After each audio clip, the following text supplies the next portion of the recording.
महाराष्ट्र के नवी मुंबई के ओरन में 22 साल की एक लड़की की हत्या के मामले में दिन ब दिन नई कहानी सामने आ रही है। 28 जुलाई 2024 को महाराष्ट्र की जान कहे जाने वाली मुंबई से सटे नवी मुंबई की सड़कों पर सुबह होते ही सैकड़ों लोग सड़कों पर उतर आए। बाजार बंद थे, दुकानों के शटर गिरे हुए थे, स्कूल और ऑफिस खाली पड़े थे। हाथों में पोस्टर, आंखों में आंसू और नारों में गुस्सा था। सब एक सुर में चिल्ला रहे थे कि हत्यारे को फांसी दो। अब सवाल था कि ये किसकी बात कर रहे थे? आखिर इतने लोग सड़कों पर क्यों उतर आए? तो चलिए इस केस की एक एक परत को ओपन करते हैं और जानते हैं कि इसके पीछे की कहानी क्या है। दरअसल बात कुछ ऐसी है कि 25 जुलाई 2024 को नवी मुंबई के उरण के रहने वाले सुरेंद्र कुमार अपनी 20 साल की बेटी यशश्री शिंदे की मिसिंग रिपोर्ट दर्ज कराने उरण पुलिस स्टेशन पहुंचे। यशश्री बेलापुर की एक प्राइवेट कंपनी में डेटा एनालिस्ट का काम करती थी। रोज की तरह वह 25 जुलाई को भी सुबह ऑफिस के लिए गई थी, लेकिन हाफ डे लीव लेकर दोपहर में घर लौट आई। फिर यह कहकर निकली कि वह अपने कुछ दोस्तों से मिलने जा रही है, लेकिन अब तक रात हो चुकी थी और वह घर नहीं लौटी। समय ज्यादा होने की वजह से माता पिता की बेचैनी बढ़ने लगी। उन्होंने बार बार कॉल किया, मगर यशश्री का फोन स्विच्ड ऑफ आ रहा था।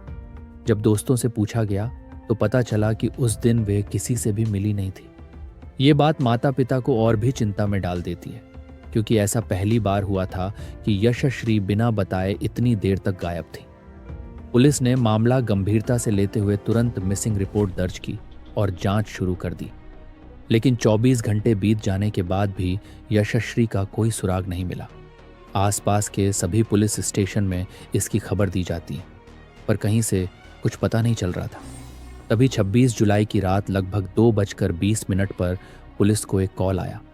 कॉल पर खबर मिलती है कि कोटनाका के सुनसान इलाके में एक पेट्रोल पंप के पास कूड़े के ढेरों के बीच एक लड़की की लाश पड़ी थी, जिसे आवारा कुत्ते नोच रहे थे। पुलिस तुरंत मौके पर पहुंची और जो दृश्य उन्होंने देखा वह रोंगटे खड़े कर देने वाला था। लड़की के शरीर पर कई जगह तेज धारदार हथियार से वार किए गए थे। शरीर खून से लथपथ था और चेहरा इस कदर बिगड़ गया था कि पहचानना तक मुश्किल था। बारिश और उमस भरी मानसून की गर्मी में लाश सड़ने लगी थी, इसलिए पुलिस फौरन शव को पोस्टमार्टम के लिए भेज देती है। लाश की हालत देखकर पुलिस को पहली नज़र में यही शक हुआ कि यह बॉडी शायद यशश्री का ही हो सकता है, लेकिन चेहरा इस कदर बिगड़ गया था कि पहचान कर पाना नामुमकिन था। लेकिन इसी दौरान दर्ज की गई मिसिंग रिपोर्ट उनके काम आई। जब पुलिस ने शव की बारीकी से जांच की तो उन्होंने कमर के पास एक टैटू देखा।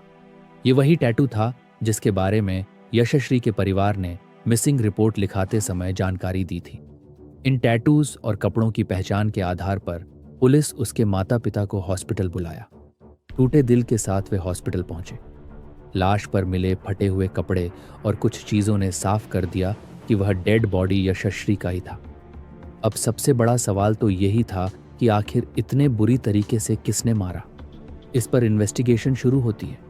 इसके लिए सबसे पहले पुलिस पास्ट के लाइफ में हुए घटनाओं पर नजर मारती है, क्योंकि हर अपराध की तह में अगर गहराई से झांका जाए तो कोई ना कोई पुरानी परछाई जरूर मिलती है। पुलिस ने जब यशश्री के माता पिता से पूछा कि क्या उसकी किसी से कोई रंजिश या दुश्मनी थी, तो हाल फिलहाल तो कुछ नहीं निकला। लेकिन 5 साल पुराना एक केस जरूर सामने आया। यह साल 2019 की बात थी। उसी इलाके में रहने वाला एक बस कंडक्टर दाऊद शेख, जो तब करीब 19 साल का था, वह उसकी जिंदगी में जबरदस्ती आने की कोशिश करने लगा। दाऊद की दिलचस्पी यशश्री में धीरे धीरे जुनून में बदलने लगी। वो उसका पीछा करता, स्कूल और कोचिंग तक पहुंच जाता, उसे डराता, धमकाता और जबरन बातचीत करने की कोशिश करता। उस समय यशश्री नाबालिग थी। वह तब करीब 15 साल की थी। एक दिन उसके पिता सुरेंद्र कुमार ने खुद उसे यशश्री से बात करते देखा और तुरंत पुलिस में शिकायत दर्ज कराई। दाऊद को पॉक्सो एक्ट के तहत गिरफ्तार कर जेल भेज दिया गया। इसको जानने के बाद पुलिस ने उसकी पुरानी फाइलें खंगालनी शुरू की। तब पता चला कि वह सिर्फ 1.5 महीने में ही जमानत पर बाहर आ गया था। लेकिन यशश्री और उसके परिवार को इस बात की कोई जानकारी नहीं थी, क्योंकि इन 5 सालों में न तो उन्होंने दाऊद को देखा और न ही उसका कोई नाम सुना। उधर पुलिस की एक दूसरी टीम यशस्वी के मोबाइल की आखिरी लोकेशन और उरण इलाके के सभी सीसीटीवी फुटेज खंगालने में जुटी थी। घंटों की फुटेज खंगालने के बाद आखिरकार एक क्लिप सामने आई। 25 जुलाई की दोपहर करीब 2:14 पर यशस्वी हाथ में छाता लिए किसी से फोन पर बात करते हुए सड़क पर चलते हुए नजर आ रही थी। लेकिन सिर्फ 8 मिनट बाद उसी फुटेज में एक और शख्स उसी रास्ते पर चलता हुआ दिखाई देता है। वह कोई और नहीं बल्कि दाऊद शेख ही था। इतने सालों बाद यशस्वी और दाऊद का क्या कनेक्शन था? जवाब जानने के लिए जब पुलिस ने यशस्वी के दोस्तों से पूछताछ की तो एक बेहद अहम जानकारी सामने आई। उसकी एक दोस्त ने बताया कि 24 जुलाई को यानी घटना से ठीक एक दिन पहले यशस्वी ने उसे कॉल कर बताया था कि वह एक ऐसे लड़के से मिलने जा रही है जिससे वह मिलना नहीं चाहती, लेकिन किसी मजबूरी के चलते उसे जाना पड़ेगा। अब पुलिस को कंफर्म हो गया कि इस कत्ल के पीछे दाऊद का ही हाथ था। इसके बाद केस को दाऊद की तरफ जीरो डाउन किया जाता है। अब जैसे ही आम लोगों को पता चला कि इस केस के पीछे दाऊद शेख का हाथ है, वैसे ही 28 जुलाई 2024 की सुबह से ही सैकड़ों लोग सड़कों पर उतर आए। Women's organisations, youth groups and political party workers सब फांसी की मांग कर रहे थे। किसी तरह पुलिस उन्हें यह आश्वासन देती है कि अगले 24 से 48 घंटे के भीतर गिरफ्तार कर लेगी। यह सुनकर भीड़ थोड़ी शांत हुई। पुलिस ने तुरंत यशस्वी की कॉल डिटेल रिकॉर्ड्स खंगाले और वहीं से केस की नई परतें खुलने लगीं। 2 नंबर सबसे ज्यादा एक्टिव थे, एक दाऊद शेख का, दूसरा एक युवक मोहसिन का। पहले यह लव ट्रायंगल लग रहा था, लेकिन जांच ने सब साफ कर दिया। मोहसिन दाऊद का दोस्त था। जब यशस्वी दाऊद से नाराज होकर उसका नंबर ब्लॉक कर देती तो दाऊद मोहसिन के फ़ोन से उसे कॉल करता था, इसलिए मोहसिन का नंबर रिकॉर्ड में आया था। पुलिस ने मोहसिन को उठाया और सख्ती से पूछताछ की। उसने जो भी दाऊद से जुड़ी जानकारी थी वो सब बता दी। पुलिस ने पूरे ऑपरेशन का दायरा बढ़ा दिया।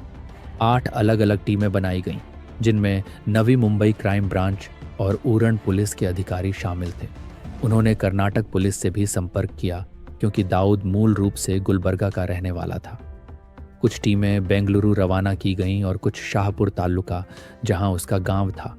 लोकल खबरियों को एक्टिव किया गया। खबर मिली कि दाऊद अपने गांव के पास के पहाड़ी इलाकों में छिपा है। हर दिन वह अपना ठिकाना बदलता था ताकि पुलिस को चकमा दे सके। दाऊद सबसे पहले ट्रेन से उरण से सीबीडी बेलापुर गया, फिर वहां से पनवेल और फिर अपने एक दोस्त से पैसे मंगवाकर कर्नाटक के गुलबर्गा स्थित अपने गांव निकल गया, जहां उसकी दादी रहती थी। लेकिन फिर वह मोबाइल ट्रेसिंग से बचने के लिए उसने अपना फ़ोन स्विच ऑफ कर दादी के पास छोड़ दिया। लेकिन आखिरकार 30 जुलाई की सुबह 5 बजे पुलिस ने शाहपुर की पहाड़ियों से दाऊद को अरेस्ट कर लिया।